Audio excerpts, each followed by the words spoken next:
What's up guys? This is Koro. Welcome to my channel. Nag-share ako ng opinions ko, experiences at iba pa na related sa crypto, NFT or Web3 projects. I'm a part of Marites Gaming Guild and Zen Talpakan Guild, mga community na tumutulong para ma-educate ang mga tao about crypto and investing. Hindi kami mga financial advisors at nandito lang kami para tumulong sa inyo. Mandatory pa din na you do your own diligence. So without further ado, let's dive right in. Yo guys, what's up? Welcome back dito sa ating channel.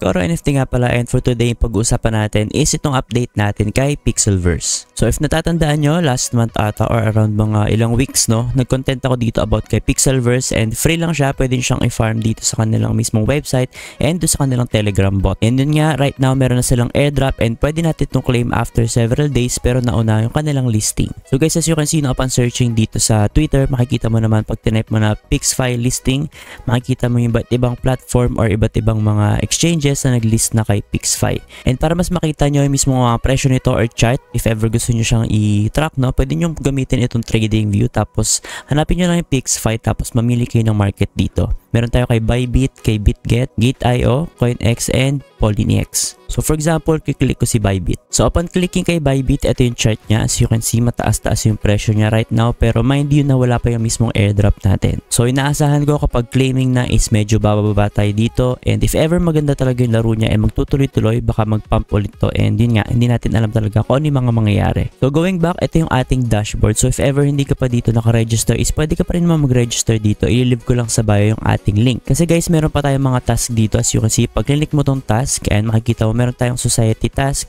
makikita nyo na reach nila yung milestones na 50k followers sa Discord or members. Ito is, I think hindi pa nila to na-reach 200k followers sa kanilang Twitter account. So upon clicking itong individual, makikita nyo na may iba't iba tayong mga task dito. So sobrang dali lang naman ito. Mag-retweet ka lang, tapos magka-follow sa TikTok nila, sa Telegram channel, sasali ka, magsusubscribe sa YouTube channel, mag-join ka sa Pixelverse Twitter channel, tapos iba't iba pa. So ang reward dito is Pix, and mind you guys na hindi ito yung mismong token natin. So itong Pix is parang points nila dito sa kanilang mismong Pixelverse, pero hindi ito yung mismong PixFi token na makukuha natin. So I think may ratio siya yung palitan ng Pix and PixFi. And bukod doon guys, meron din silang staking na nalabas, which is ito nga. And yun nga, magsisimula itong parang raffle nila 13 days. And then yun nga, if ever matagal ka na dito kay PixFi, baka eligible ka na dito sa kanilang airdrop. So click mo lang tong early adopter. As you can see, ito yung sa akin common avatar, and wala akong eligible na PixFi token. Pero iba dito is meron. I think si Indep is nakakuha dito ng ilang libong PixFi token kasi active siya dito. And yun talaga, ginagrind niya yung mismong itong sa dashboard. And bukod doon guys, doon sa kanilang browser, meron pa dito sa Telegram. So magkaiba to, pero dapat connected to or dapat same wallet lang yung nakakonect sa atin. So dito naman sobrang dali lang in case na bago ka lang dito sa mga Telegram games, magta-tap-tap ka lang dito. Pero dito kay Pixelverse, iniba nila yung parang meta or mechanics, So mas madali, imbis na magta-tap-tap ka, is magki-claim ka na lang every some minutes. So for example, ito, i-claim natin itong 2.7k na Pix. So ulitin ko, hindi ito yung mismo PixFi token. So parang points lang to. Ayan, as you can see, meron akong 821k. Tapos after ilang minutes, meron kakaroon ulit yan. So naiipon yan, and then pwede mo siyang balik-balikan. So I think may limit to, So yung nakalagay dito 8 hours. So siguro after 8 hours, hindi na ulit aandar siya hanggat hindi mo siya ulit makiklaim. And then syempre meron din dito nung claim button natin for PixFi. So pag click mo yan, makikita mo ulit yung avatar mo, and then pag click mo yung next step, if ilang PixFi yung eligible sa'yo. So meron din tayong registration link dito if ever interested ka. Ayun, ililive ko lang din sa ating description.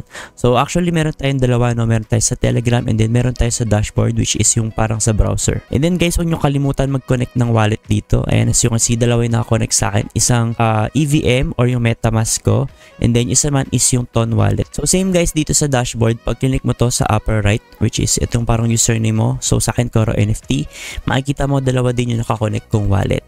So dapat guys, same yung nakakonect dito sa dashboard tsaka doon sa Telegram. So yung ito yung aking EVM or MetaMask, tapos ito ulit yung Ton wallet ko. So dapat guys, sync yan kasi kayo magko-connect yan. Make sure na tama, and same yung talaga i-connect yung wallet doon sa dashboard and doon sa Telegram. For now guys, yung pala yung pwede natin gawin dito. Mag-register kayo gamit yung link natin sa baba, and then gumawa kayo ng mga task, tapos i-grind nyo yun sa Telegram nila. So yun, sa Telegram, magki-claim ka lang every 8 hours or every kailan mo pwedeng i-claim. So madali lang naman, isang click lang naman yun. Tapos dito yun nga sa dashboard, gagawa ka lang ng mga task. So for now, yun na pala pwede natin gawin. Tapos after noon, pwede nyo check yung ating pwedeng i-claim dito na Pix5, which is happening around 120 hours.